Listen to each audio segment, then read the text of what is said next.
Sí, ayer me agarró todo dormido, compadre. Yo, ¿quién habla? Le dije, estaba todo dormido llegando al hospital. Pero sí, ahorita voy a hablar con él bien. ¿De qué trata? Está bueno. Jóvenes distinguidos. Bueno, agradecerles como siempre, gracias el día de hoy. Bueno, hay muchos temas, hay mucha información. El día de hoy, eventualmente, si es necesario, haremos una segunda ronda, una segunda conferencia en el transcurso de la semana, con independencia de los informes sobre seguridad, con el propósito de profundizar tanto como ustedes estimen necesario en algunos de los temas. Pero comienzo con la agenda. El día de hoy me acompañan aquí el secretario de Hacienda para apoyarnos en el tema de presupuesto. Beatriz Aldaco nos va a dar una buena noticia sobre un programa de digitalización. Álvaro Bracamonte, secretario de Gobierno, sobre la designación de la nueva titular del Instituto Sonorense de la Mujer. Comienzo reproduciendo o recordando una nota que sale el día de hoy relacionada. Sonora supera su nivel previo de empleo permanente a la pandemia. Pasa de 600.885 empleos permanentes en febrero de 2020 a 613.932 empleos formales, según la estadística del Instituto del Seguro Social. Segundo punto es la presentación del programa de digitalización de libros de historia de Sonora.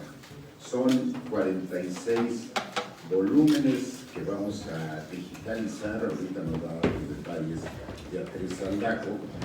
El objetivo de su digitalización es obviamente su mejor preservación, pero sobre todo su distribución gratuita, en virtud de la posibilidad de subirlos a plataformas digitales. Así es que en este primer tema, mi queridísima Beatriz, por favor. Adelante.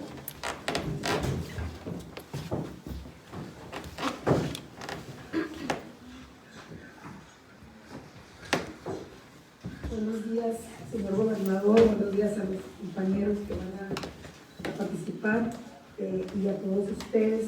Efectivamente, una de las primeras instrucciones que en el contexto de la cultura, la promoción de la cultura de Sonora, nos dio el señor gobernador Alfonso Durazo, una entre tantas instrucciones, fue emprender un proyecto de digitalización de libros de historia de Sonora.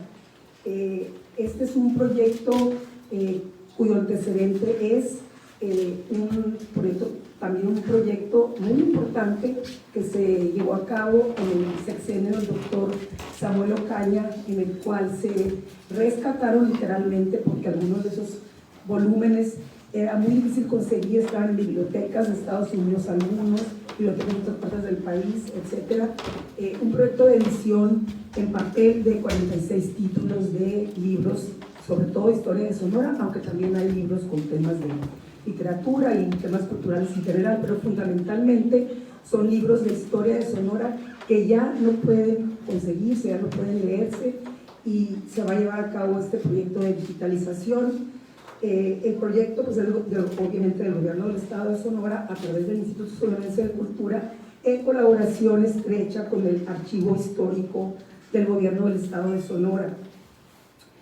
Una empresa digitalizará estos libros, es una empresa sonorense de Ciudad Obregón, que se llama Redescubramos Sonora, que fue la que encontramos que trabaja cumpliendo todos los estándares internacionales para subir a plataformas especializadas este tipo de documentos como los libros. Ellos tienen un repositorio digital muy importante, ya tienen antecedentes, han trabajado con el ITESCA en Obregón, con Universidad de Sonora y otras instituciones, y una de las noticias pues, que nos quedan muy ad hoc para nuestro plan de austeridad es que el proyecto es gratuito, es decir, no hay intercambio monetario de ningún tipo, ni de ellos hacia nosotros, ni de nosotros hacia ellos, pues porque ellos lo que piden es poder difundir las obras en sus plataformas y nosotros a nuestra vez difundirlas en las nuestras, y eso no generará ningún recurso de parte del gobierno del Estado. Entonces, eso la verdad sí es que nos da mucho orgullo poder poder conseguirlo, porque pues no hay recursos, como ustedes saben, para este tipo de proyectos monumentales. Ya nomás para no extenderme mucho, sé que es largo esto, la duración aproximada para la digitalización es de un mes, ya están digitalizando, y antes de finalizar el año tendremos estos 46 libros ya listos en la plataforma, estaremos dando difusión a ellos. El más antiguo, ya nada más para cerrar, son 2 tomos de 1645, o sea, estamos hablando de libros muy antiguos, que son los de Andrés Pérez de Rivas, los triunfos de nuestra Santa Fe, luego siguen los del Padre Quino, que son la crónica de la Pimería Alta, los favores celestiales del Padre Eusenio Francisco Quino, y otros 2 apasionantes, que son el diario de las exploraciones de Sonora de Juan Mateo Manque, Luz de Tierra Incógnita, tiene este subtítulo que yo estoy enamorada de esta frase, Luz de Tierra Incógnita, refiriéndose por supuesto a Sonora, y el otro es la descripción de la provincia de Sonora de Ignacio Pfefferkorn, que es un misionero jesuita. El anterior, Juan Mateo Manque, fue un capitán que vino a explorar estas tierras de Sonora. Traigo aquí mucha más información, pero sé que el tiempo es corto y mis compañeros también van a hablar, pero toda la lista de los libros se van a digitalizar para que luego ustedes puedan acceder a ella con mucho gusto. Muchas gracias. Gracias. Muy bien. Miren, a ver si podemos poner, si tenemos en la mano el archivo, podemos poner la relación de libros. Es extraordinario. Y es un trabajo extraordinario. Yo conozco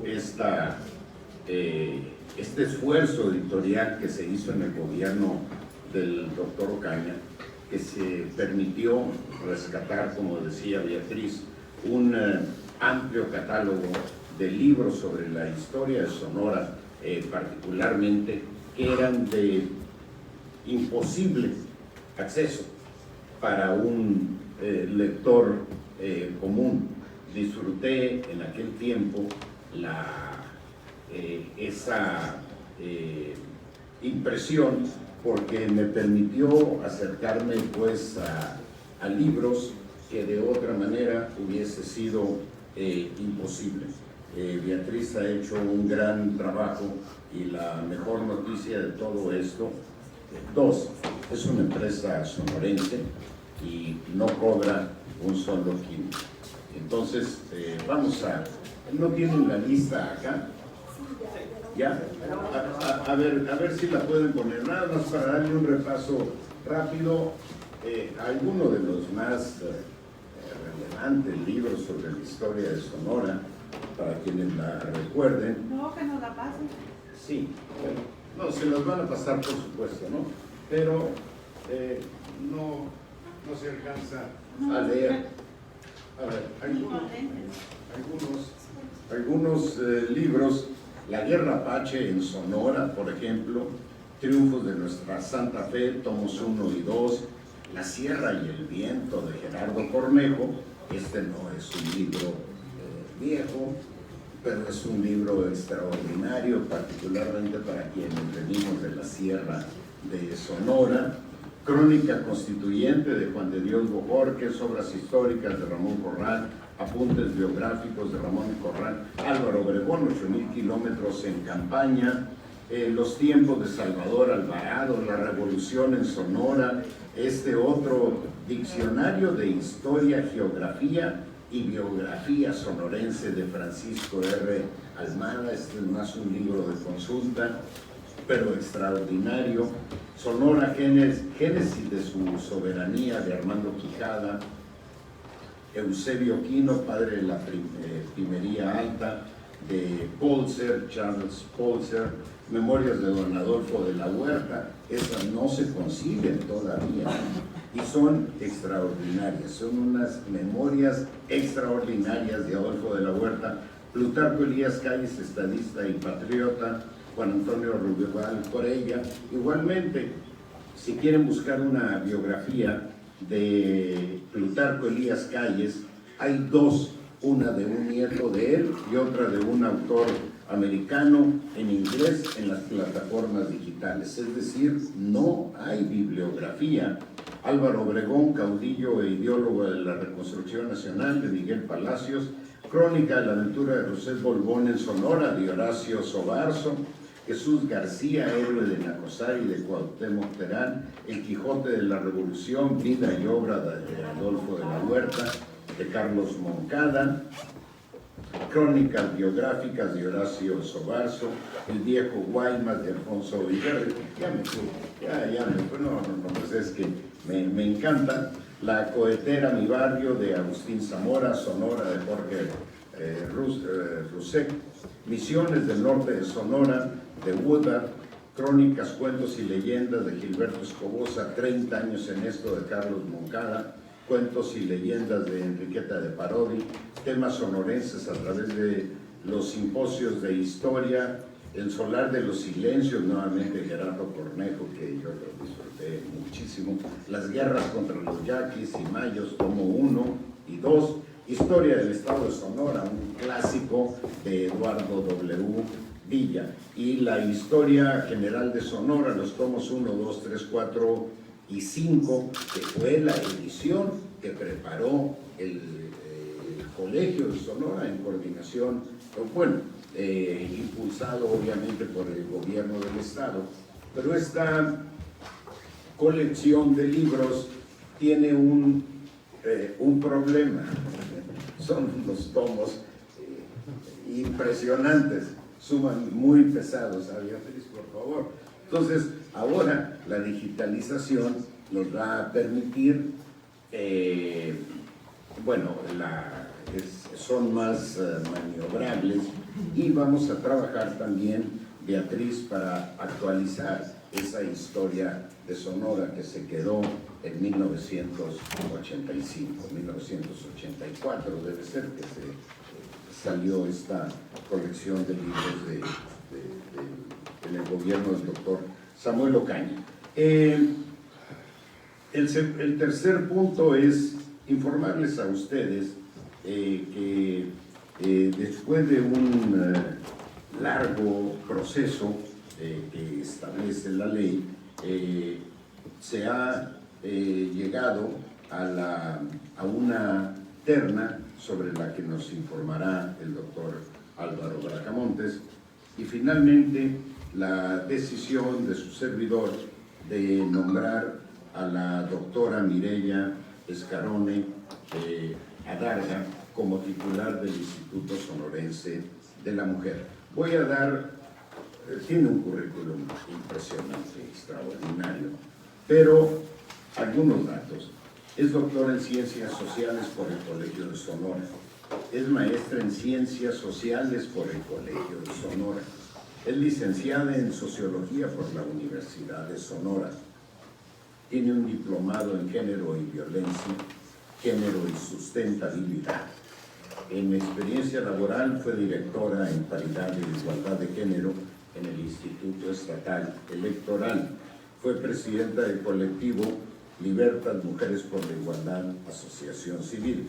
y fue secretaria general del Sindicato de Telefonistas de la República Mexicana en Sonora.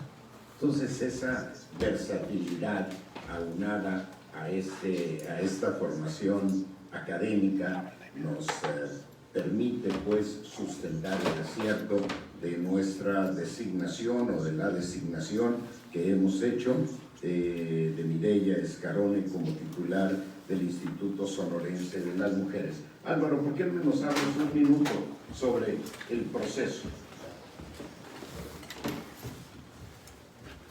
Adelante.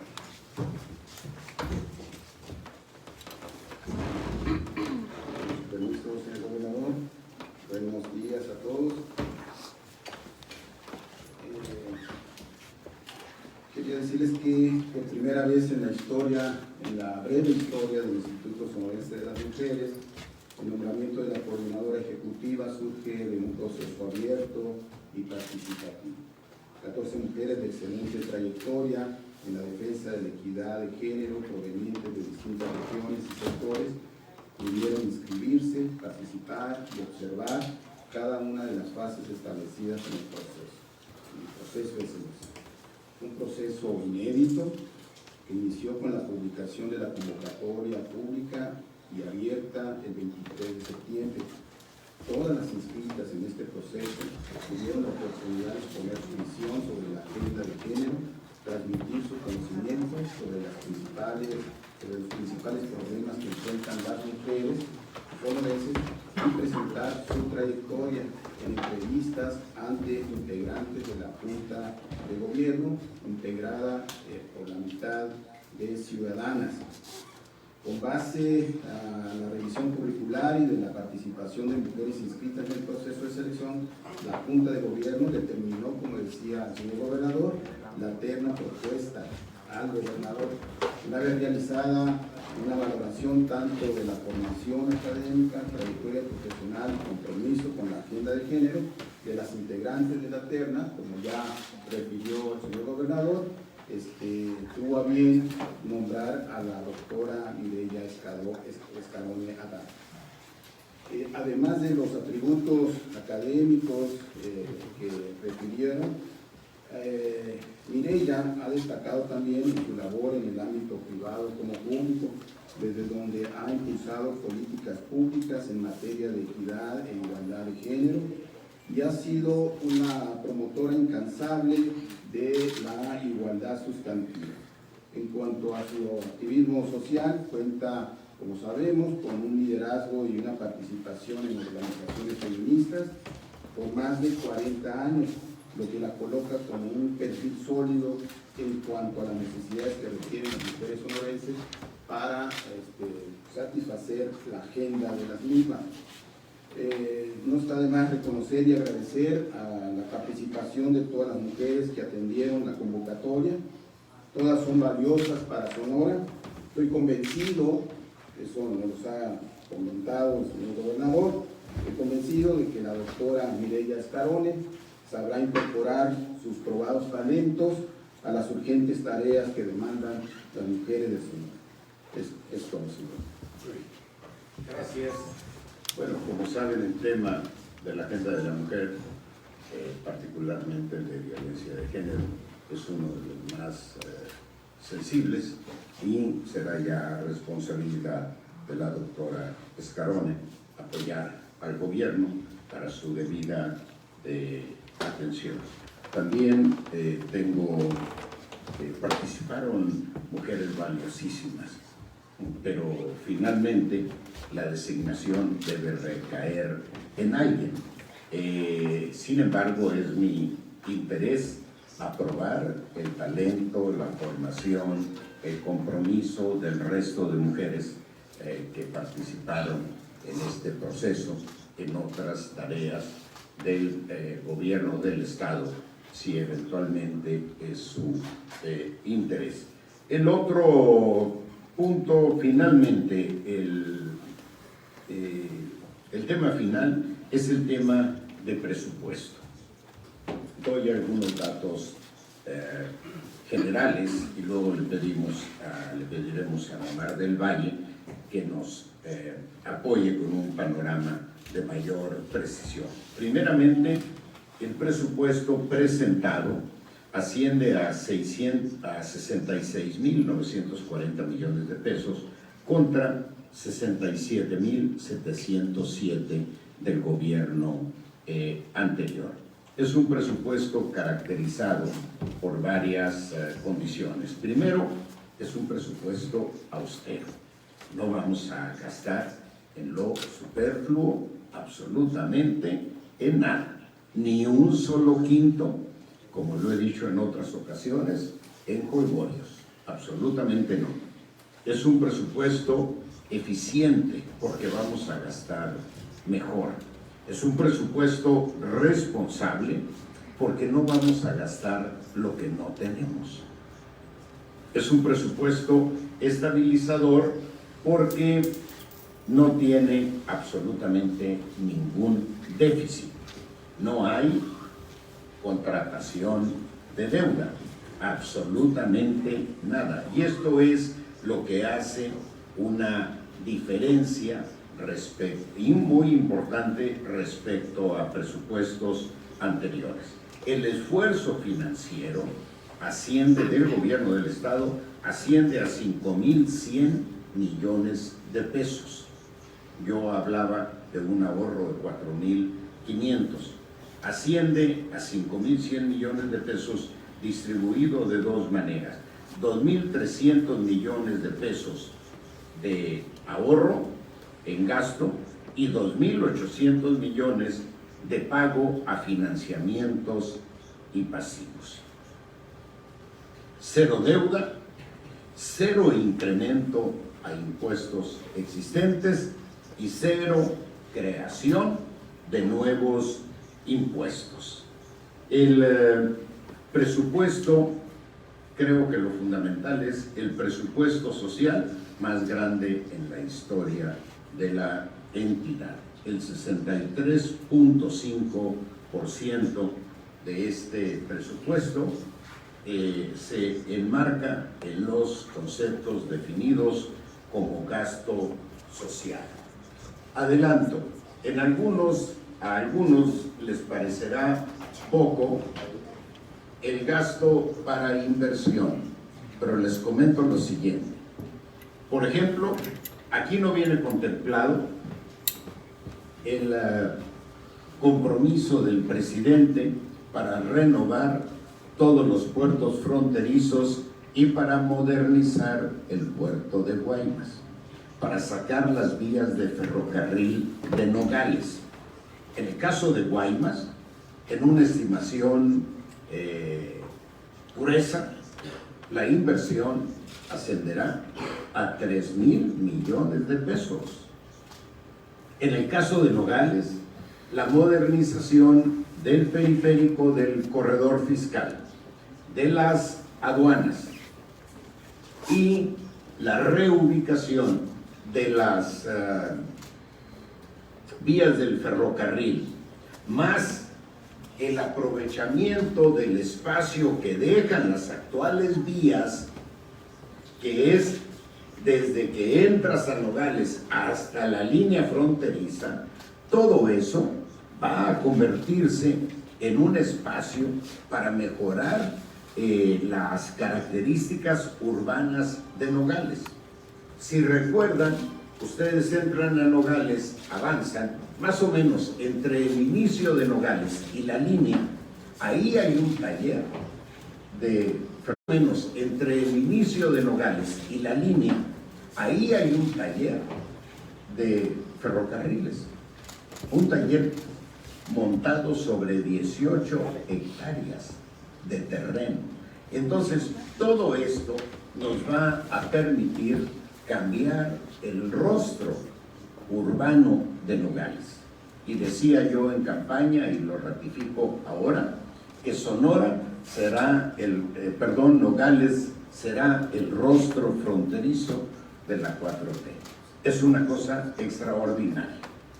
No viene ahí tampoco en el presupuesto el programa de infraestructura carretera, que cuya autorización tengo ya del presidente de la República para concesionarlo, y lo vamos a presentar en su momento con autoridades de la Secretaría de Comunicaciones y Transportes, porque estamos en los detalles técnicos. Pero les adelanto lo siguiente: el periférico de San Luis Río Colorado, periférico de Sonoita.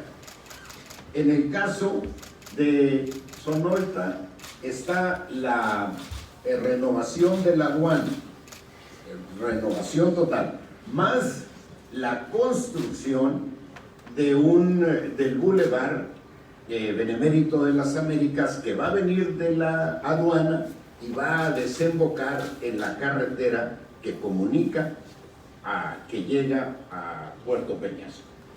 En paralelo se va a construir una carretera de 4 carriles concesionada. Se preserva obviamente sin cuota de cobro la actual, y la concesionada tendrá una cuota obviamente de recuperación, pero será una carretera de 4 carriles que en conjunto la modificación de la aduana con la construcción del bulevar y la nueva carretera de 4 carriles nos va, estimamos, reducir las colas de 4, 5, 6 kilómetros que se hacen en los fines de semana largo, reducirlas a 15, 20 minutos máximo, a 200 metros. Esto es una cosa extraordinaria para la economía de Sonoita y para la economía de Puerto Peñasco. Luego viene el periférico de Caborca. ¿Les ha tocado cruzar Caborca últimamente?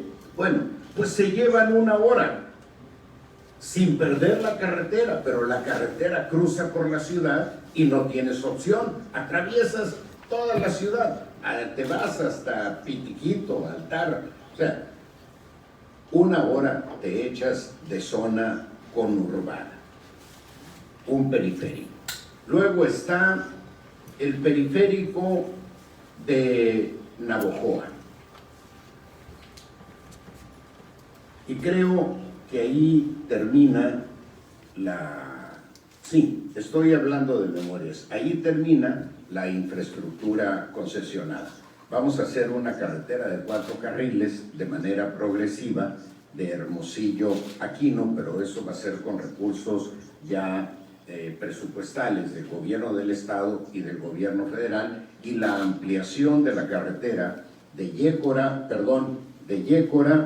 a Tecoripa, para convertirla, como ahora está la carretera de Imuris a Cananea, que es una carretera que tiene 3 carriles de manera alterna, a veces carriles de rebasamiento le llaman, a veces del lado izquierdo, a veces de ida, a veces de venida, pero se le estaba olvidando una carretera concesionada de 4 carriles de Imuris a Cananea, que le vamos a sacar en el trazo la vuelta a toda la parte de la sierra. Por supuesto, preservamos la carretera que se tiene actualmente libre de paga, pero la carretera concesionada sí tendrá una cuota de recuperación.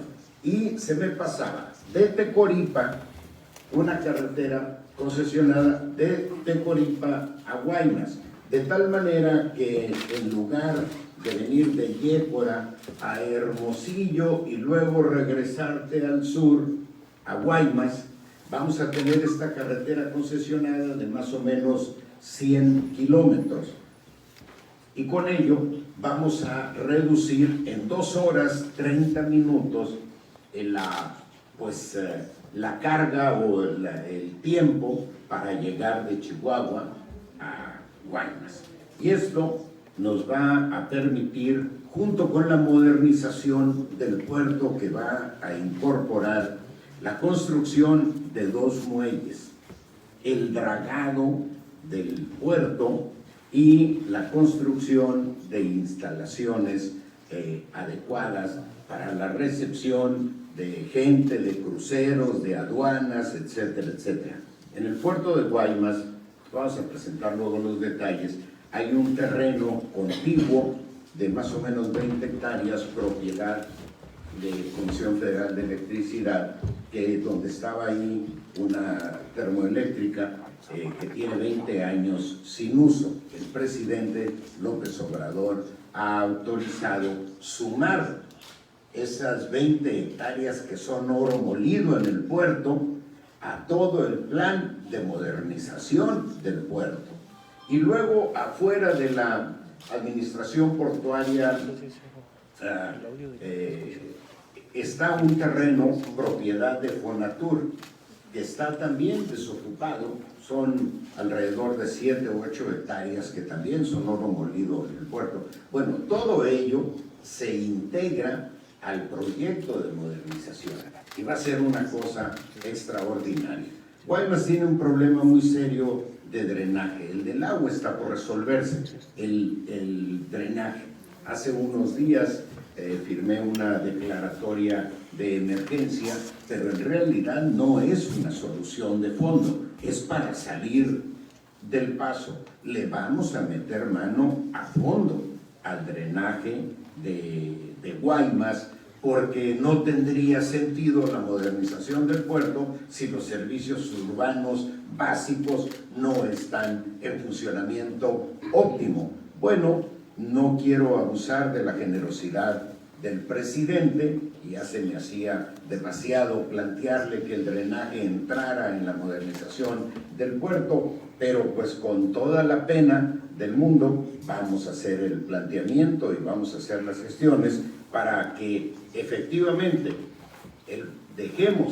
convirtamos a Guaymas en un puerto moderno. Vienen dos muelles y 2 grúas de las más modernas estimamos, nuestro proyecto es que en el transcurso de 3 años podamos mover 2 millones de toneladas de carga anuales. Actualmente se mueven 200,000 toneladas. Lo he dicho en otras ocasiones, el grano del sur de Sonora sale por Mazatlán. Los carros de la Ford salen por Mazatlán. Se van desde aquí, desde Hermosillo, por tierra hasta Mazatlán.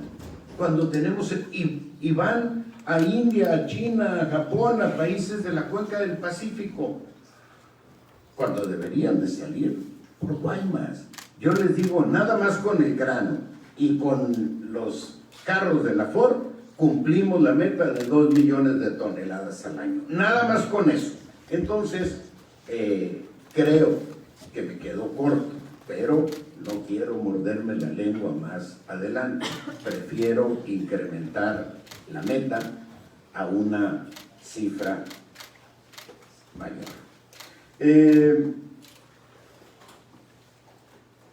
Mi estimado Omar, creo que yo ya con esto, bueno, no está tampoco incluido, viene un plan de justicia para los seres.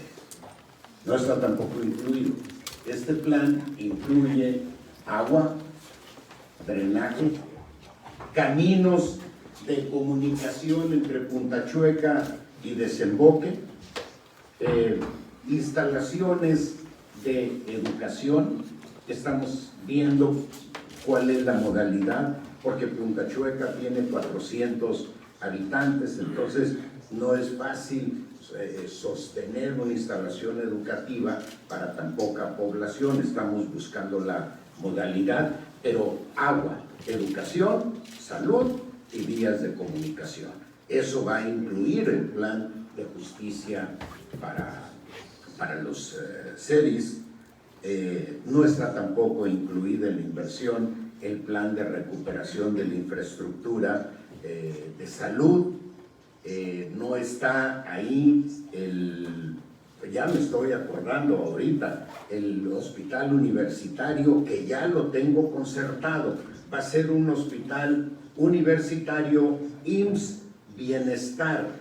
¿Qué significa IMSS Bienestar? Es un servicio del IMSS para población abierta, un servicio gratuito para no derechohabientes. Es decir, va a ser un hospital general, como si fuera un hospital general, administrado, manejado y financiado por el IMSS. Personal médico, especialistas y demás, que en acuerdo con la universidad va a estar destinado para la formación de nuestros propios médicos, jóvenes especialistas. Sonora tiene un déficit impresionante.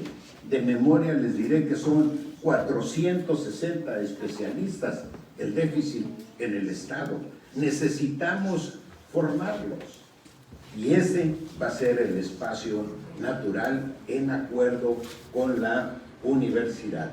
Y así vamos a ir acomodando poco a poco las piezas para que las cosas nos salgan bien. El apoyo, el programa de inversión, modernización del puerto de Guaymas, más la modificación de la frontera, si incluimos las vías del ferrocarril, va a ser una inversión en el transcurso de un año y medio, 2 años a más tardar, de 8 o 10 mil millones de pesos. Entonces va a ser excepcional. Jóvenes, eso no viene en el presupuesto. Omar, y luego ya. No sé cómo tienes dudas, no me lo explico. Está bien, adelante. Adelante. Adelante. ¿Cuánto tiempo tengo? Bueno, antes que nada, muchas gracias, muy buenos días. La parte gruesa ante el Congreso, la parte amplia ante el Congreso, una síntesis aquí. Y nada más aprovechar la venia e invitar, hacer una invitación a que se sumen a las actividades de buen fin que estamos llevando a cabo en recaudación para los contribuyentes que no están al día, que puedan aprovechar los descuentos que se tienen por recargos hasta el 100%. Así que, bien, muchísimas gracias. En temas menos serios, en el tema del presupuesto, como ya lo comentó el gobernador, el presupuesto que se presentó el día de ayer en tiempo y forma del Congreso son 66.940 millones de pesos. Efectivamente es un presupuesto menor al proyecto presentado y autorizado en 2021. Con respecto a eso se tiene que hacer la comparativa, no con respecto al presupuesto modificado o ampliado en el año en curso. Es con respecto al proyecto autorizado de 2021, donde se llevan a cabo esta disminución. ¿Por qué la disminución o por qué es un presupuesto menor? Particularmente porque no se están incorporando fuentes de financiamiento extraordinarias, como son fuentes de deudas de corto plazo, ni tampoco financiamientos vía proveedores, que son fuentes tradicionales que desde 2015 al 2020, incluso 2021, se estuvieron aplicando para financiar las necesidades de gasto corriente y gastos de inversión que tiene el Estado. En comparación, para atender las necesidades que tiene el Estado, lo que ha indicado el gobernador, que nos indicó iniciando la administración, es hacer un gran ejercicio de ahorros en gasto operativo, de tal suerte que el ajuste en los gastos de servicios generales, servicios personales, materiales y suministros, entre otros ahorros de distintas entidades, pues pueda ser destinado a cubrir necesidades particulares de nuestro Estado en materia social, en materia de infraestructura, en materia de seguridad, en materia institucional. Sí es importante mencionar o ampliar lo que comentó el gobernador. Este es un presupuesto histórico donde de un año a otro se presentan ahorros de 2.300 millones. Y cuando él habla sobre el esfuerzo financiero total, es lo siguiente: en 2022, parte de los ingresos que vamos a tener los vamos a aplicar en 2 conceptos importantes, o en 3 conceptos. Uno, pagar la deuda de largo plazo que está contratada, que son más de 22.000 millones de pesos al día de hoy. 2, cubrir pasivos de ejercicios fiscales anteriores. Y 3, cubrir financiamientos para cubrir la parte del déficit del año en curso. Y eso genera un costo de oportunidad a la sociedad sonorense. Por eso la propuesta del ensayo del presupuesto del próximo año es evitar a toda costa el financiamiento de corto plazo, financiamiento vía proveedores. que como cualquier persona que pudiese trabajar en un abarrotes, en una empresa, el contar con una línea de crédito es buena, porque cuando tienes una falta de liquidez, jalas de ahí, cuando te pagan tus acreedores, pues cubres la parte de la deuda a corto plazo y te sirve para cubrir. Sin embargo, en el tema de finanzas públicas no es necesariamente así. Lo que se generó en años previos al día de hoy es un cúmulo de déficit, que lo hemos mencionado repetidamente, que lo estamos atendiendo y eso queda en el registro. Pero también hay un cúmulo de pasivos registrados de adeudos, que son adeudos fiscales de años anteriores, del 2015 al 2020 y otros más atrás, que al día de hoy suman más de 2.600 millones de pesos. Entonces, esos pasivos reconocidos institucionalmente en función del precio, que se han entregado los servicios y que legalmente se han constituido de manera adecuada, se tienen que reconocer. No es deuda de largo plazo como es el financiamiento bancario, pero es un pasivo que tiene el Estado. Y el próximo año, con los recursos que vamos a tener, 1.105 millones de pesos están destinados a lo que comúnmente se llama ADEFA, que es adeudos de ejercicios fiscales anteriores. Y otra parte importante va a la deuda de largo plazo, que tan solo el próximo año vamos a pagar 1.500 millones de pesos de deuda de largo plazo, particularmente intereses, capital muy poquito.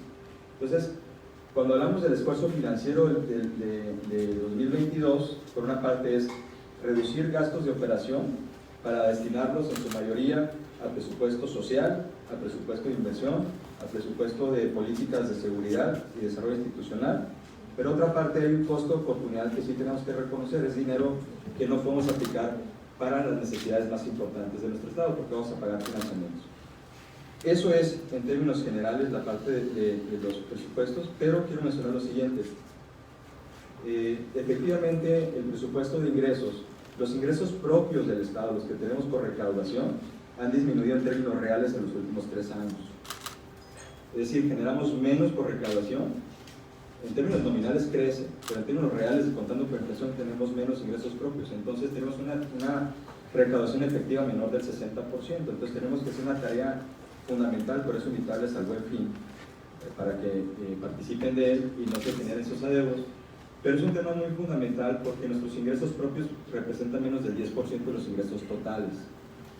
Entonces, ¿qué pasa en los años previos? Hay este tamaño de ingresos, pero hay necesidades de este tamaño. Bueno, se incrementan los ingresos vía financiamientos y vía proveedores, pero eso genera déficit y pasivos. Y se va a hacer una bolsa tan grande como la que les hemos explicado desde el principio de esta administración. No hay nuevos impuestos, se mantienen los incentivos fiscales del impuesto sobre la nómina para el sector agropecuario, no se incrementan los impuestos, se actualizan en términos reales algunos derechos por temas de inflación, pero en la parte de ingresos sí es importante mencionarles que históricamente el presupuesto del próximo año vamos a pagar menos de 5.000 millones de pesos de deuda. Y la intención es que los años subsecuentes cada vez el pago al capítulo de deuda sea menor y que podamos destinar ese recurso para lo que realmente importa en nuestro Estado y que se vea efectivamente ahí. ¿Cómo lo vamos a hacer? Nos ha indicado el gobernador tener mayor control sobre el gasto. Desde luego hay contingencias que pasan en el curso de un año, como cuando se pierden demandas de carácter administrativo o civil, que le imponen al Estado un costo que no estaba realmente previsto. Eso se tiene que trabajar, entre otros temas, pero un punto importante es la reducción o liberar al Estado de utilizar más de 5.000 millones de pesos para el pago de la deuda de diferentes aspectos que cubren la deuda pública. Con relación al financiamiento de corto plazo, que no se está contemplando para el próximo año, comentarles un dato muy importante. Entre el 2015 y el 2020, pues aproximadamente 20.990 millones de pesos fueron contratados de deuda de corto plazo, que se fueron liquidando, pero es un costo de oportunidad si realmente no lo ves observado en la inversión efectiva, en las transferencias sociales y el desarrollo del Estado, de tal suerte que si se tuvo esa deuda de corto plazo más la deuda de largo plazo, ¿cómo es posible que los ingresos del Estado no crezcan? Significa que no hay inversión, que no genera empleos, que no se crean impuestos sobre la nómina y que tenemos cada vez menos ingresos. Entonces, ese es un punto muy importante. Tan solo en el 2018 el saldo de deuda de corto plazo rondaba los 3.000 millones de pesos. El 2020 eran 1.831 que se liquidaron en este año. Entonces, cuando hablamos de temas de financiamiento tenemos que ser muy cuidadosos. Es una plática que tenemos con el Poder Legislativo de cómo vamos a estimar los ingresos totales del próximo año en función de esos ahorros que estamos teniendo y ya la carga financiera que tenemos hacia el próximo año. Bien comentó el gobernador, tuviéramos sobre el presupuesto social más grande de la historia, se puede medir año con año con base a lo que es el Consejo Nacional de Armonización Contable, las cuentas que se caracterizan en materia de desarrollo social, y ya amplió el gobernador sobre los apoyos específicos para el Estado que no están en el presupuesto. Un punto importante es la construcción de un sistema de almacenamiento, el acueducto en la comunidad de la India Yaqui de 1.080 millones de pesos, etapa 1, es un tema muy importante. La continuación de la carretera Guapieta-Bavispe, 748 millones de pesos. Y también es importante reconocer los subsidios federales que se aportan para la educación media superior, que suman casi los 2.300 millones de pesos. Entonces, en el complemento de los servicios federales, no es que vaya a ser recurrente, que siempre dependamos de ellos, sino el ejercicio que queremos hacer el próximo año es incrementar la recaudación a través de tener una base mucho más competitiva, con buena información, con sistemas de información que estamos conveniendo con autoridades federales y que nos permita incrementar nuestros ingresos propios, lo cual es benéfico para obtener mayores participaciones hacia los años subsecuentes. Eso en términos generales, y ahorita podemos entrar a preguntas y respuestas, particularmente quienes hayan cubierto su buen nivel. Muy bien, jóvenes, pues Edgar, adelante. Se habían quedado pendientes algunos anteriormente para ser equilibrados, que es la exigencia de todos los participantes. Irán Rodríguez, después Javier Díaz.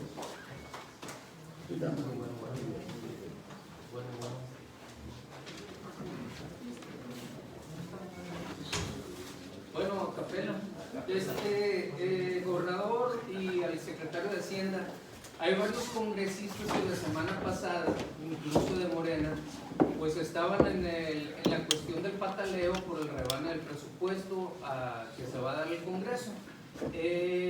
Estuvieron haciendo pues ese acto y la pregunta es cómo va la propuesta.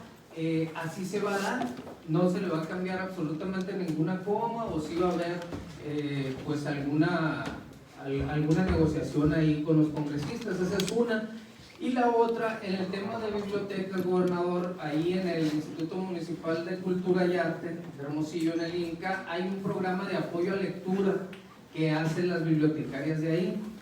Entonces, ahorita que comenta la directora del instituto, por medio de ese programa se hacen lecturas a niños en diferentes áreas. La pregunta es si hay manera de retomar ese programa o un programa alterno para escuelas estatales, para apoyar a la lectura a los niños. Y la otra, que a lo mejor parecerá chiste, ¿usted cree que dentro del presupuesto 2022 para el Congreso hay la posibilidad de mandar a los diputados a clases de lectura? Porque la verdad es que leen pésimo todos y pues es vergonzoso para el Estado que los diputados lean de esa manera. A ver si pueden ponerle unos 500,000 pesos. Bueno,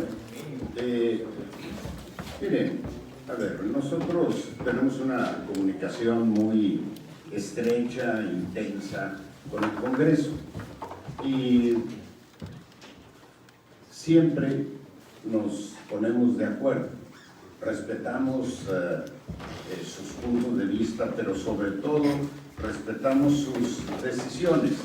Consecuentemente, el Ejecutivo propone y el Congreso dispone, y lo que disponga el Congreso respecto al presupuesto será obviamente respetado por el gobierno del Estado.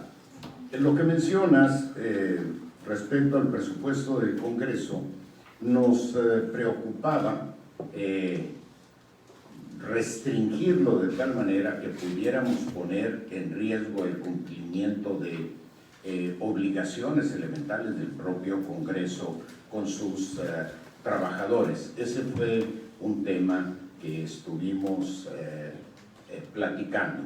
Quien mejor conoce sus necesidades es el propio Congreso, pero yo estoy seguro que junto con todo el gobierno del Estado, al igual que en el resto del gobierno de la administración pública estatal, las y los diputados van a realizar también un gran esfuerzo presupuestal y van a hacer su contribución importante a esta meta de ahorros que nos estamos planteando de 5.100 millones de pesos. El tema de las bibliotecas no veo problema para que lo incorporemos, y de hecho uno de los temas fundamentales para mí es el tema de la lectura, porque en la lectura está la posibilidad de encontrar soluciones, ideas y propuestas e interpretaciones novedosas para la realidad política, económica y social del Estado. Así es que para mí el tema de la lectura es fundamental para todas y todos los sonorenses, y eso incluye a todas y a todos los sonorenses.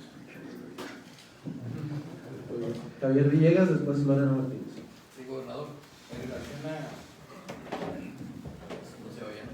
en relación al presupuesto de 69.940 millones de pesos. Javier, perdón, es importante que se escuche para que la transmisión se pueda escuchar. Claro. Gracias. En relación al presupuesto ¿Ya se escucha? de 69.940 millones de pesos, habría que sumar, gobernador, lo que se comenta de la modernización de Guaymas, habría que sumar lo que se comenta de rejuvenecer o relanzar o reactivar Nogales, también habría que sumarlo de las concesiones a las carreteras. Si así es, entonces sería un presupuesto muy por arriba de los 70.000 millones de pesos, histórico para el Estado. El más alto que hemos tenido aquí en Sonora fue el del 2020, que fue superior a los 70.000 millones de pesos. Esa es una pregunta. La otra, lo que comentaba el secretario de Hacienda y Tomar hace un momento, me llamó la atención lo del impuesto a nómina. Tengo entendido que pues en general es 2% el impuesto a nómina, ¿no? ¿Por qué a los agricultores se les cobra el 1%? Es una pregunta más. Ahora, en relación, tercera y última, Hospital General. ¿Se va a llamar Hospital General todavía o Hospital Universitario? Porque ya desde que lo agarra el INSS y el INSABI para administrarlo, para manejarlo y para financiarlo, pues como que no queda ya el nombre de Hospital Universitario, ¿o sí? Bueno, a ver, sumar, no en este momento, Javier, porque una cosa es la autorización política, el compromiso político del presidente, y luego viene todo el proceso de aprobación administrativa. Va a ser un proceso muy rápido en virtud de que los fondos provienen de un fideicomiso precisamente de aduanas, de la Administración General de Aduanas, lo cual facilita todo el procedimiento. Lo importante, se sume o no en este presupuesto, es que es un recurso que se va a ejercer en nuestro Estado.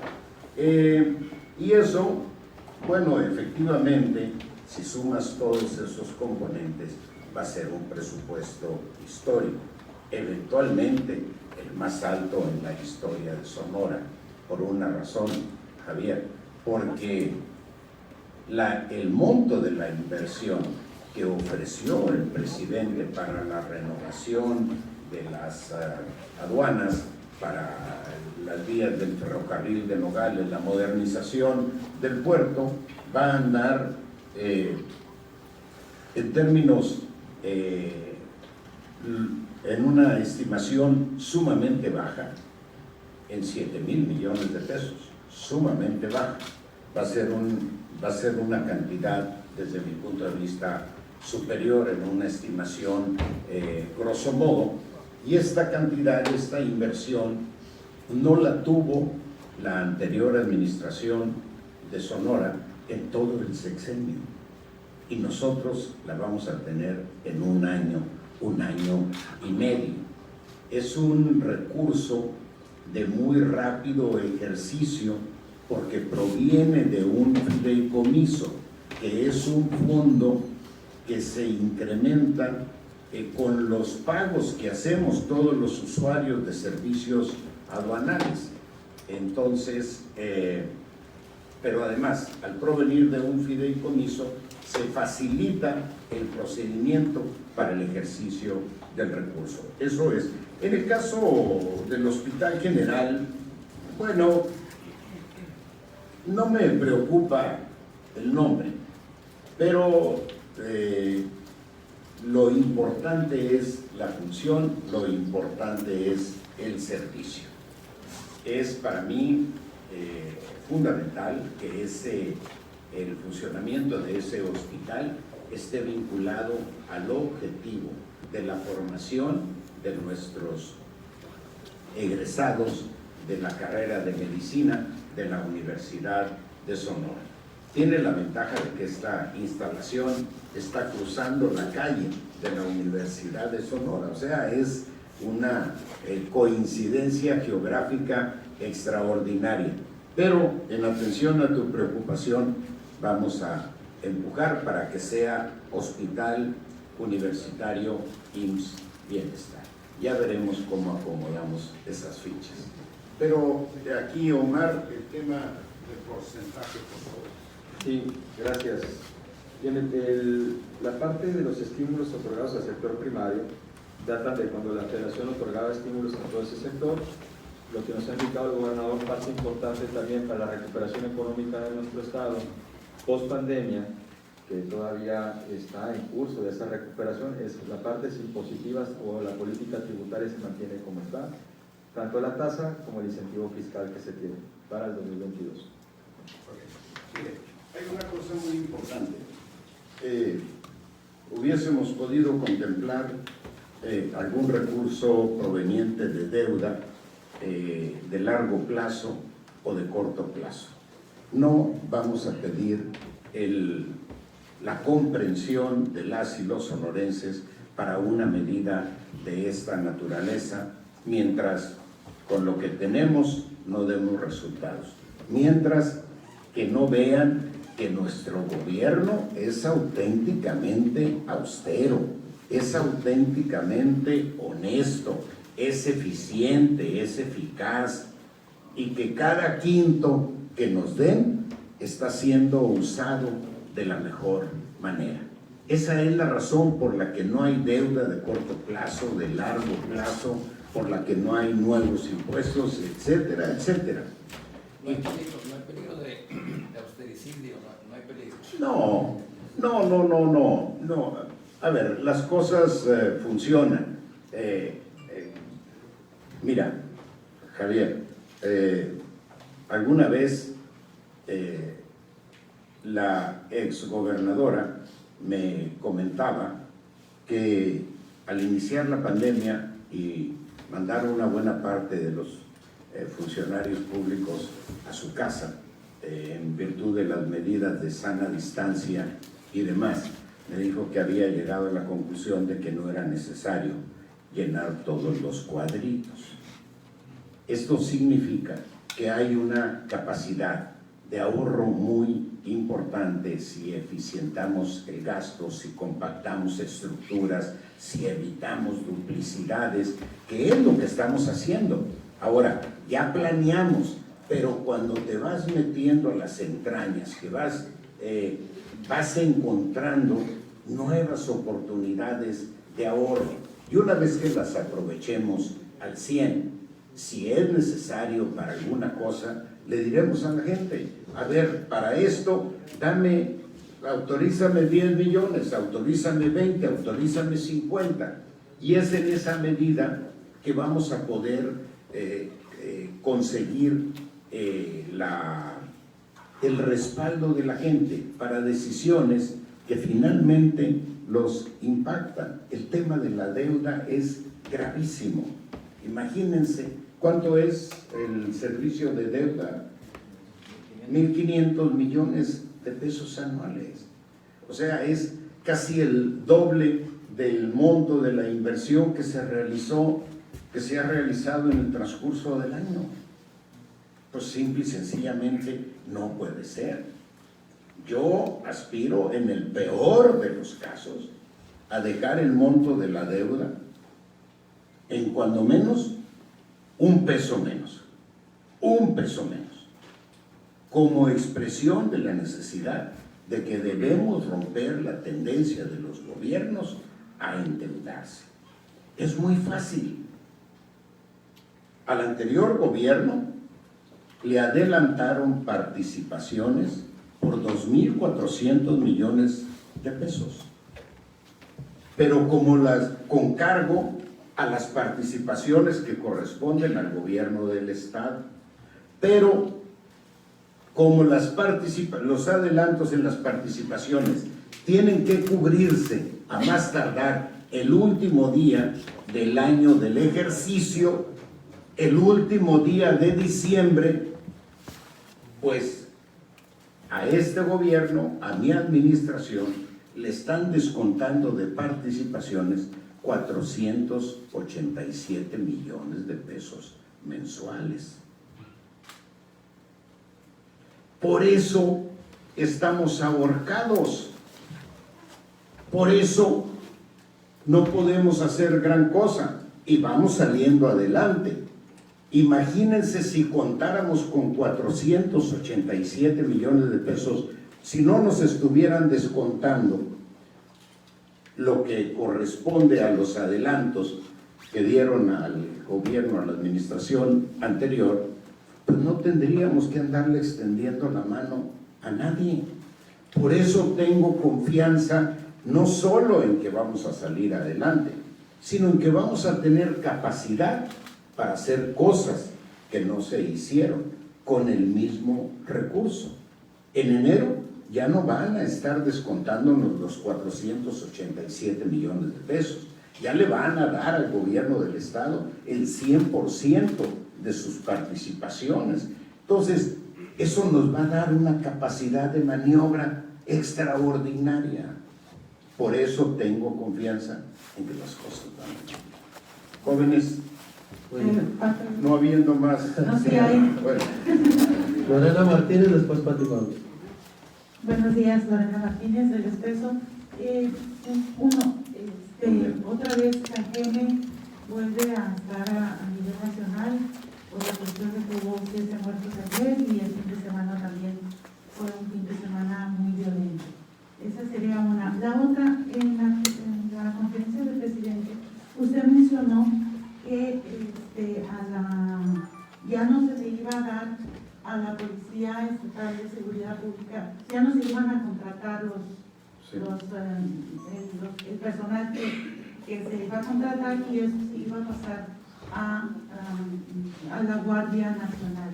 ¿Esto qué quiere decir? ¿Se va a dejar desprotegida nuevamente a la Policía Estatal de Seguridad Pública? Y la tercera, ¿ya se le van a quitar en este presupuesto los 500 millones al Congreso? A ver,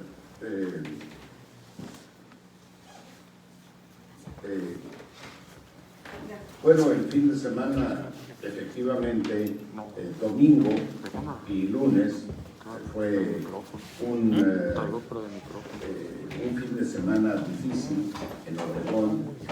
Nuevamente se dispararon a 8 el número de homicidios. En la información preliminar que tenemos, destacan antecedentes penales, penas de prisión, etc. Esto no los inculpa por sí solo, pero orienta la investigación en general, no en todos los casos, en general, rumbo a una eventual vinculación con grupos y demás. Esa es la información preliminar. En el caso de la contratación, yo hablé durante campaña de la contratación de 1,000 elementos, nuevos reclutas para la Policía Estatal de Seguridad Pública, y así lo planteamos inicialmente en el presupuesto. Sin embargo, el presidente, que no lo contemplamos, no lo mencioné, el presidente dice: no contraten, no recluten nuevos elementos y no tienen recursos, mejor yo apoyo con una presencia adicional hasta por 1000 elementos, una presencia adicional de la Guardia Nacional, y dio ahí instrucción. Esto significa que cuando menos este año no contratemos para destinar, no forzar tanto el presupuesto. Ahora, ¿qué vamos a hacer? No vamos a dejar de reclutar y preparar, aunque no contratemos para la policía estatal. Primero, para relevar a los que se van, pero también a nivel municipal hay plazas que no están cubiertas y que se van a cubrir con estos reclutas. Así es que la convocatoria o el reclutamiento de 250 nuevos elementos que ya está en curso, ese sigue como lo teníamos programado, con la diferencia de que ya no entrarán al 100 a la policía estatal, de que se podrán ir a policías municipales que también requieren de personal. No se deja desprotegida, al contrario, la Policía Estatal de Seguridad Pública, porque una parte de los recursos que teníamos programado para esos 1000 elementos, que eran 772 millones de pesos, nada más ahora dejamos 250, pero esos 250 millones los vamos a utilizar en el mejoramiento profesional, en la capacitación, en el mejoramiento de prestaciones. Yo me he propuesto, y lo vamos a lograr, un mejoramiento progresivo de la condición económica de los elementos de la Policía Estatal de Seguridad Pública. En contrapartida, combate a la corrupción, combate a la vinculación entre policías y organizaciones criminales, combate al moche, combate al entre, a las cuotas. Vamos a avanzar. Conforme los apoyamos, les reclamamos. Y en el caso del Congreso, nuevamente en campaña yo hice el compromiso de quitarle 500 millones de pesos al Congreso. En nuestras propias valoraciones, aquí con el secretario de Hacienda, llegábamos a la conclusión de la imposibilidad del Congreso de cumplir con sus obligaciones, particularmente laborales, si le quitábamos los 500 millones de pesos. Por eso mi propia reconsideración a 450 millones de pesos. Pero aún así, estamos conscientes que aún y cuando planteamos esa reducción, sabemos que pudiera ser un poco menor, porque los números simple y sencillamente en este momento pudieran no cuadrar. ¿Qué buscaríamos? ¿En qué condición aceptaríamos una reducción del presupuesto? Con la condición de que en el transcurso del próximo año podamos, con este esfuerzo de austeridad, de transparencia y de reorientación del gasto, podamos llegar a los 500 millones de pesos. Entonces, pero la última palabra la tiene el Congreso y nosotros seremos respetuosos, obviamente, de esa decisión. Entonces, ¿no se le bajaría si se llega a los 500 millones de pesos? ¿No se le bajaría nada al Congreso? No. Estamos planteando una reducción ya de 450 millones. No, sí, claro. Estamos planteando 450. A lo mejor quedan 449, 45. O sea, no, que el propio Congreso, en la administración del Congreso, haga sus números. Estamos buscando nada más que el Congreso tenga un presupuesto imprescindible para cumplir con sus compromisos laborales. O sea, esa es la meta, ¿no? Yo estoy seguro que vamos a ponernos de acuerdo. Pero en este presupuesto que no. Sí, 450. De entrada 450. Mínimo 450, ¿no? ¿Ok? Muy bien. Y después cerramos ya con el Gobernador, gracias Eda, por darme la palabra. Gobernador, el programa que usted estaba mencionando de la modernización carretera. ¿Lo de qué? La modernización carretera. Ah, sí. Allá, yo siempre defendiendo a mi sierra, como usted Sí. lo dijo, ¿no? Hay el puente en el Novillo, que ese puente, la Estrella le llama, se hizo cuando se construyó la presa Plutarco Elías Caes.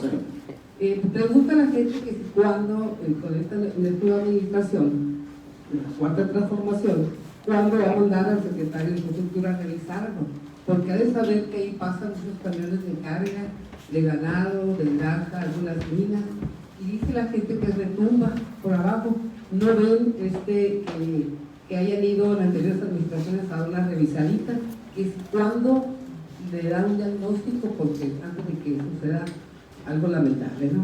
Esa es una cuestión. La otra, cuando vino el presidente, ahora recientemente, creo que ya lo invitó a la sierra, allí en Coral. Sí. Pues le informo que hay una petición que le hace la gente del municipio de Zaguaripa. Hay una comunidad que se llama el Tacopeto, el Valle del Tacopeto, que ahí, señor gobernador, hay una placita donde hay 5 columnas en homenaje a varios próceres de la historia de México. Está la columna del general José Esteban Coronado, que ahí nacieron. Cosme Hinojosa, que fue el creador del correo. Está Gilberto Valenzuela, que fue secretario de gobierno y fue candidato a la presidencia. 2 generales, Belisario y Don Antonio García, que si invitara al presidente, creo que iba a estar encantado de ir, porque el general le gusta la historia. Le encanta. Con Esteban Coronado, el general fue uno de los hombres de confianza de Benito Juárez, y ahí nacieron, de ahí salieron. Entonces, creo que sí le iba a agradar al presidente ir ahí, ¿no? Y darle una remoladita a la plaza, las columnas están deterioradas, y esa es una petición que le traigo de la gente de la comunidad del Valle de Tacopeto. Gracias, gobernador. Ok, a ver, en el caso del puente, le pido aquí regístralo al ingeniero Heriberto Aguilar, que hagan una revisión técnica, que envíe a sus ingenieros y que hagan una valoración.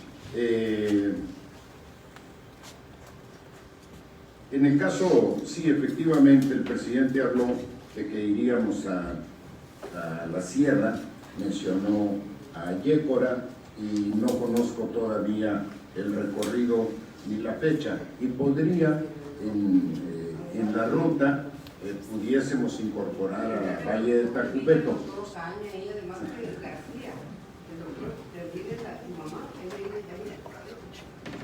Y ahí concordaría muy bien el doctor. Y la gente Está bien. Vamos a ver. Finalmente los que tienen la última palabra son la ayudantía del presidente, que son los responsables de la logística, pero yo registro. Vamos a andar por el rumbo, y es muy posible, en una de esas nos toca hasta cruzar el puente, que ya lo hemos cruzado en otras ocasiones. Ya aprovecharemos para ver, ¿no? Yo tengo una visita a Zaguaripa. Ya salimos del presupuesto, ya salimos de la integración del gobierno.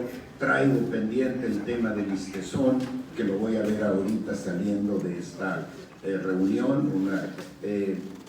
En fin, ahorita mi prioridad es echar a caminar todas las áreas al 100, de tal manera que yo pueda administrar mi tiempo en visitas a las poblaciones, porque verán ustedes cómo nutren, cómo te informan.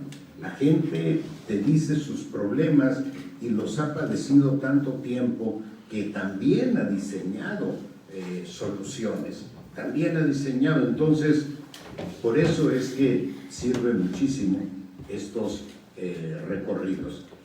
Voy a ir a Zaguaripa, voy a ir a Arivechi. En Arivechi particularmente tenemos programado, por ejemplo, un parque solar. Voy a recorrer los 40 municipios a donde vamos a meter los parques solares, que van a ser inversiones pequeñas, pero que para la gente van a representar mucho, porque la generación, el valor de la energía generada se le vende a CFE y eso lo descuenta del recibo y va a ser en general de toda la población, es decir, estamos hablando de alrededor del 50% de reducción en el valor del recibo, es decir, es un impacto extraordinario. Entonces, voy a hacer todo eso, pero necesito cerrar estos capítulos. Ahorita tengo el del Listezón y ahí vamos, con cada una de las áreas, poniéndolas al 100, está el Instituto de la Mujer, el Gabinete de Seguridad, la verdad es que está funcionando muy, muy bien. Esto no significa que no se presenten hechos de violencia, significa que la capacidad de respuesta del gobierno es cada vez mejor en el ámbito de la seguridad, ¿no? Bueno, adelante, lo registro. Gracias, Ciudad Tormenta. Gracias. Para complementar nada más la pregunta de Lorena ahorita, si el proyecto de la Guardia Estatal, el gobernador, sigue siendo un proyecto firme, con el anuncio que hizo pues, el presidente de que el dinero que se podría destinar para eso va para la Guardia Nacional.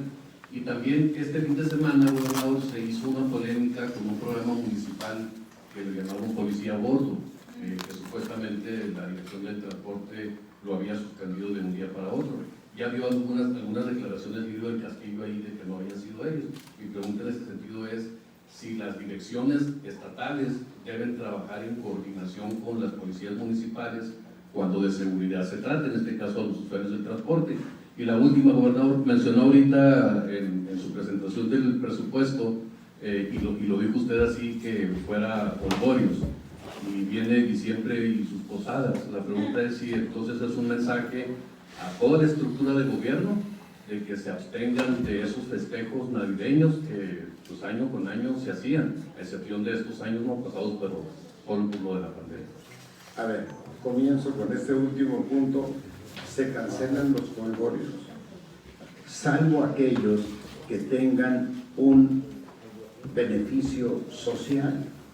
Por ejemplo, si vamos a tratar de empujar el turismo en la sierra, pues tenemos que acreditar esos eventos anuales, como decía la Feria Talabartera en Moctezuma, pues tenemos que meterle jolgorio, tenemos que apoyar con jolgorio, con música, con promoción, hasta que la propia consolidación del evento dé para salir adelante por sí solo.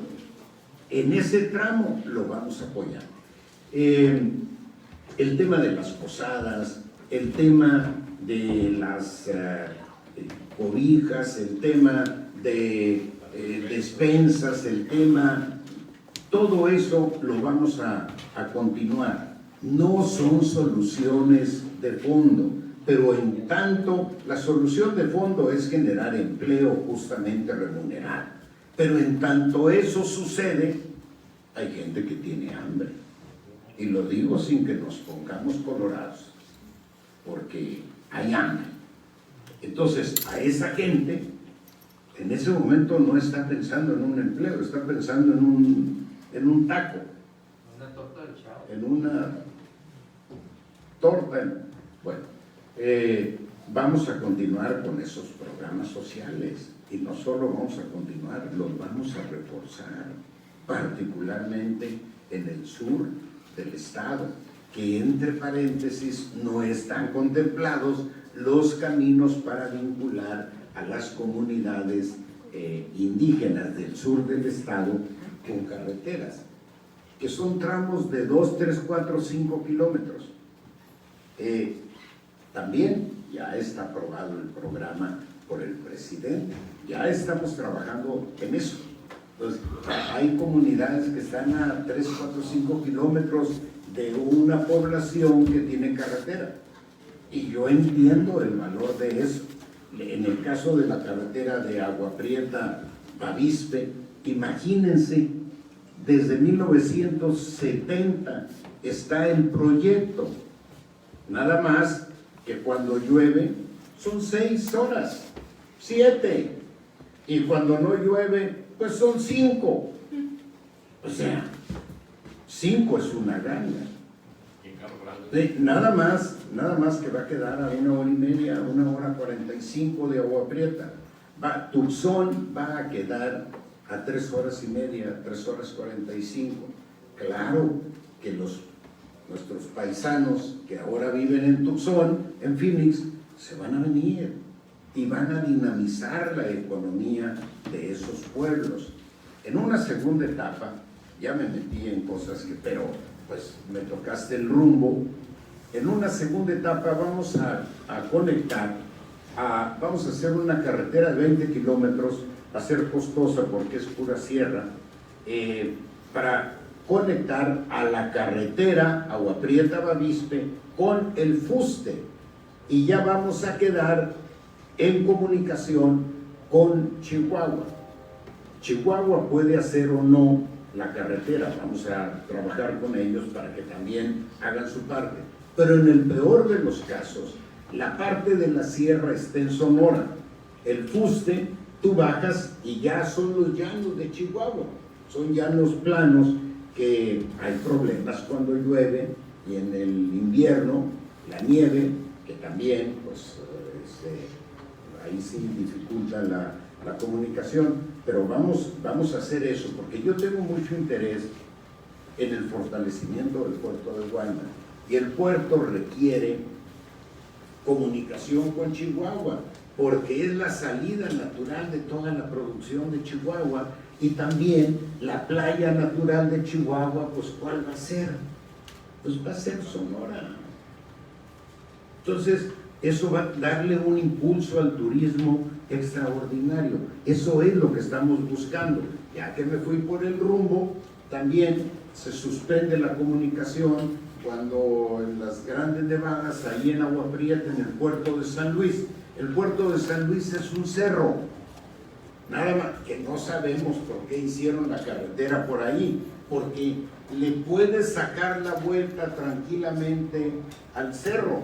¿Y qué vamos a hacer? En lugar de hacer un túnel, como se estaba programando, con una inversión de 1.600 millones de pesos, para 2 días que se suspende la comunicación, aquí tenemos las colas ahí para cruzar la frontera, colas en la temporada de producción agropecuaria de Sinaloa, se llevan ahí 20, 30, 40 horas todos los días.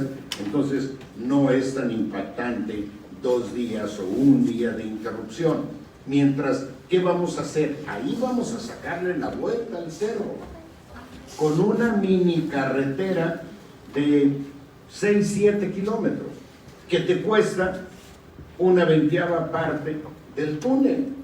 Eso es lo que vamos a hacer, y lo vamos a hacer el próximo año. Pero en este año, si se presentan las nevadas, que ojalá se presenten porque ayudan finalmente, son agua, vamos a tener maquinaria, y le pido a Heriberto Aguilar que lo registre desde acá. Vamos a tener maquinaria ahí, ya sabemos, están los pronósticos ahí para que de inmediato se mueva la nieve y reactivar la comunicación. Ya me fui por muchos lados. El caso de la Guardia Estatal sigue, no el próximo año, Gilberto, porque ya el próximo año me incrementan la presencia de la Guardia, y el año más difícil presupuestalmente para mi administración es el próximo año, que es en el que yo voy a estabilizar las finanzas. En el siguiente podré hacer el gasto de los 1,000 elementos y la creación de la Guardia Estatal. Tenemos que crear instituciones de seguridad. Así como no nos gusta decir que hay hambre, no nos gustará decir que necesitamos crear instituciones. Pues tenemos que crearlas. Mientras más nos tardemos, más tarde se va a dar la solución al problema de inseguridad. Entonces, sí, nada más que no va a ser ya el próximo año. En el caso de las direcciones municipales, ¿deben de trabajar con el Estado? Por supuesto que sí, es elemental. No, ahí hubo una iniciativa unilateral y lo que se hizo es comunicar a la instancia de transporte estatal con las autoridades, porque finalmente todos queremos que la prestación del servicio de transporte sea el mejor, que es otro de los problemas al que hay que entrarle. Nada más que, pues déjenme salir del listezón, medio salir. Y la seguridad es parte de ese mejor servicio.